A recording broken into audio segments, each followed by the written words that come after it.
Magandang araw mga kumare, nagbabalik ang inyong kumare na sa panaginip lang naging milyonarya. Eto nga, walang pambili ng washing.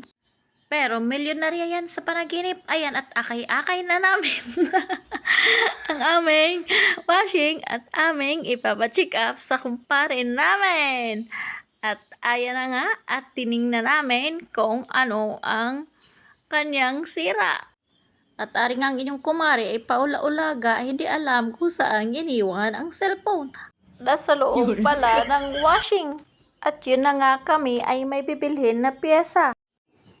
Ari na nga, at konting oras ay kami nagpahinga muna habang hinihintay ang aking kumpare at kami ay sa Garcia lang daw makakabili ng pyesa noon. Di ari nga ay nagme-merienda muna kami. Saan ka nakatala? Ikaw na magpapagawa.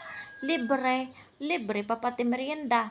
Samantala, dapat ikaw na magpapagawa, ikaw magbabayad, at ikaw magpapamerienda. Ay baliktad. At dito na, yagyag na kami. Papunta na kami sa Garcia. Ayan. Oh guys, ang ganda diga. Ang Garcia, laki ng improvement. Dito ka magana pupunta sa paggawaan ng mga ref. Ay pagkarami ng mga ref na ito. Ayan, dito kami bumili ng pyesa. Ay mura lang naman pala ito, 250.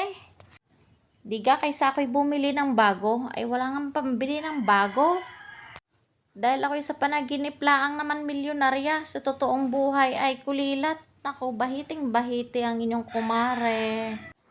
Are na nga, at kami ay pauwi na sana, at bigla namang nagsabi ang aking kumare, kami daw dumaan din sa pinakamasarap talaga na calamares dito sa kanto ng Padre Garcia. Katabi lang ito ng Jollibee at saka McDo. Andito lang sila sa tabi. Yan. Kami ay magmerienda muna. Ayan. Kami ay umorder na at kami nagpaluto, at mas masarap talaga sa calamares ay yung bagong luto at malutong-lutong. Ito na nga, at naluto na, kumuha na ang aking kumpare, partner in my life, ang paring Ichi. Mukha pa nga lang ay masarap na at nakakagutom. Grabe ang gutom namin dyan. Tapos plus ang suka niya ay mas masarap pa kasi ang kanyang sibuyas ay na blender. Ayan na nga, tinikman na ng aking asawa, masarap daw. Kaya pala binabalik-balikan ng mga taga rito. At ari nga, at ako naman titikim kung talagang masarap. Ay, masarap nga. Lasang calamares nga to. At hito na ang pinalik, kami umuwi na. At ari na nga, ay ginawa na ng aking kumpare. Ayan na, at gawa na. Pwede na ulit ako maglaba. Thanks God. Dahil wala nga talaga akong pira pambili, ay nagtsatsaga muna hanggat na andar. Pagtsatsagaan, ganyan tayo katipid. Huwag tayo sobrang sosyal sa buhay. Hanggang sa muli. Bye-bye. Thank you for watching.